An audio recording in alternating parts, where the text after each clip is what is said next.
Hello दोस्तों, कैसे हैं आप सब। तो दोस्तों आज आपके लिए एक बहुत ही बेहतरीन वीडियो लेकर आ गए हैं। दोस्तों आपके पेपर को अब ज़्यादा समय नहीं है, मुश्किल से 3-4 दिन बचे हैं। तो अब लास्ट के 3-4 दिनों में आपको क्या करना है, पेपर में कैसे क्या अटैम्प्ट करना है, कितने क्वेश्चंस अटैम्प्ट करने हैं, सेफ स्कोर क्या होगा, लास्ट टाइम प्रिपरेशन, दोस्तों इन सब चीज़ों पर बात करेंगे दोस्तों। तो वीडियो में एंड तक बने रहें। और दोस्तों जो जो बातें मैं इस वीडियो में बताऊंगा वो सभी ध्यान से करें और आप कर भी रहे होंगे और उन बातों को अपने पेपर में इम्प्लीमेंट करें। आपको बहुत अच्छा आउटकम मिलेगा, बहुत अच्छा आउटपुट मिलेगा दोस्तों। तो चलिए दोस्तों टाइम ख़राब नहीं करते हैं, वीडियो को शुरू करते हैं। देखिए दोस्तों, सबसे पहला तो डाउट यही है सभी बच्चों का कि अटैम्प्ट कितने करें, मतलब कितने क्वेश्चंस अटैम्प्ट करने चाहिए। तो दोस्तों इसमें मैं आपको बताना चाहूँगा कि जैसे सबसे पहले आप मेरे हिसाब से इंग्लिश अटैम्प्ट करें। दोस्तों इंग्लिश में क्या है, आपका नॉर्मल ज़्यादा हार्ड पूछता नहीं है, बिल्कुल नॉर्मल इंग्लिश पूछता है। और इंग्लिश में दोस्तों आप ये लगा लो, सबसे पहले आप इंग्लिश को अटैम्प्ट करो, जितने आते हैं वो अटैम्प्ट करो। ज़्यादा मतलब जो ज़्यादा टफ क्वेश्चन है, टाइम लगता है, उसको एक बार स्किप कर दो और इंग्लिश को निपटा लो पहले अपने। उसके बाद आओ आप जीके पर। जीके में आपको जितने भी क्वेश्चंस आते हैं ना, वो सभी क्वेश्चंस कर लो एक बार। मतलब जिस पर डाउट है वो छोड़ दो, जो बिल्कुल श्योर हो ना वो करो। उसके बाद आपके लगभग ये लगा लो 60 से 70% क्वेश्चन हो जाएंगे दोस्तों। उसके बाद जिनमें आपको डाउट है ना थोड़ा थोड़ा कि इसको मैं थोड़ा डाउट है, सोच कर या ऐसे कर लूँगा, फिर वे क्वेश्चन अटैम्प्ट करो आप। उसके बाद ये देखो कि आपका कितना अटैम्प्ट हुआ दोस्तों, आपके कितने क्वेश्चन अटैम्प्ट हुए हैं 100 में से। ये लगा लो दोस्तों, अगर 100 में से आपके 70 से 80 के बीच में अगर अटैम्प्ट है ना तो कोई बात नहीं।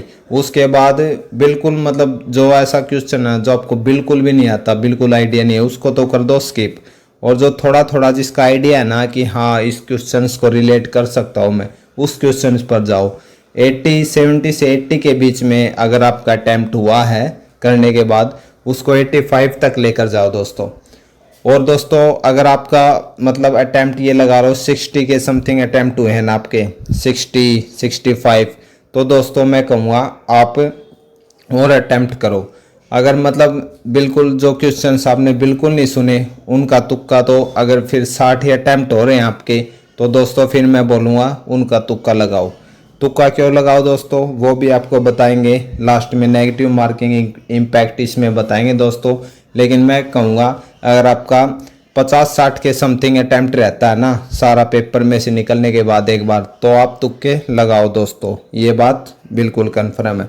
उसके बाद दोस्तों बात करें सेफ स्कोर की, तो सेफ स्कोर ऐसा दोस्तों मैंने आपको पिछली वीडियो में ही बताया था कि अगर आप हरियाणा के रिजर्व कैटेगरी से हो ना, तो अगर आप पेपर को खाली क्वालिफाई भी कर देते हो ना दोस्तों, तो आपके बहुत हाई चांसेस है सिलेक्शन के।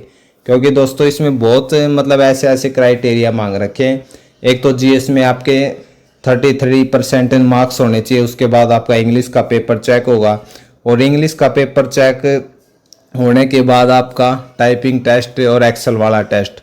अच्छा, टाइपिंग टेस्ट आपका तब चेक होगा जब आप एक्सेल में पास होंगे। तो दोस्तों ऐसे क्राइटेरिया है। और अभी जस्ट स्टेनो की पिछले साल वैकेंसी कंप्लीट हुई है, तो उसमें दोस्तों मतलब वैकेंसी खाली गई है हाई कोर्ट की, मतलब 400 वैकेंसी थी और आधी वैकेंसी खाली रह गई। तो इससे आप अंदाज़ा लगा लो दोस्तों, 60 नंबर का पेपर हुआ था वो स्टेनो वाला, और उसमें से 32-33 के समथिंग जो थी वो कट ऑफ थी दोस्तों। और जो ये है ना रिजर्व कैटेगरी, इनकी तो और भी कम थी दोस्तों। तो ये लगा लो आप क्वालिफाई भी कर जाओगे ना तो भी मतलब बहुत हाई चांसेस, आप ये मत सोचना। तो इसलिए मैं बोल रहा हूँ अटैम्प्ट भी, अगर आपका 70-80 के समथिंग अटैम्प्ट हो, उसके बाद आप 85 तक लेकर जाएं। अगर आपका अटैम्प्ट ही कम रह जाए तो आप सभी करके आएँ दोस्तों, तुक्के लगाएं बिल्कुल।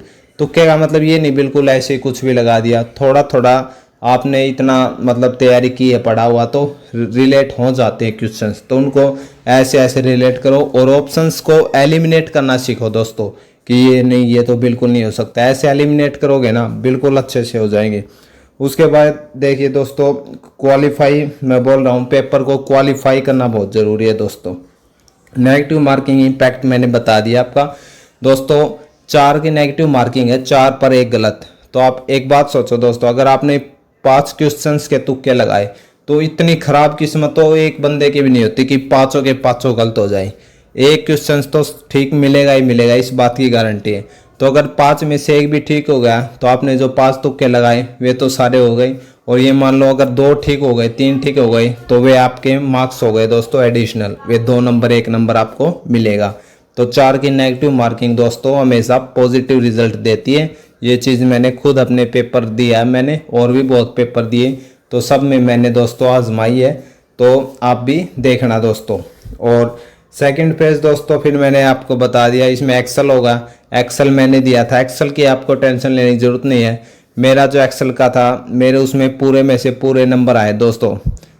एक्सेल का पेपर 10 नंबर का हुआ था, मेरे उसमें 10 आउट ऑफ 10 नंबर है दोस्तों। तो उसके आप टेंशन बिल्कुल मत लो, आप अपना पेपर अच्छे से अटैम्प्ट करें दोस्तों, बिल्कुल भी घबराना नहीं है। अगर आपके शुरुआत में से एक बार सारे पेपर में से निकलने के बाद 40 या 50 के समथिंग हो रहे हैं ना दोस्तों, तो कोई बात नहीं, वो भी बहुत अच्छा है। 40-50 अटैम्प्ट करो, उसके बाद जो डाउट वाले क्वेश्चंस है उनको करो, 60-70 के बीच में चला जाएगा आपका। उसके बाद जो और ज़्यादा रिलेट कर सकते हो वो करो, और फिर मैंने बता दिया आपको अटैम्प्ट मेरे हिसाब से दोस्तों आपको सभी के सभी करने चाहिए।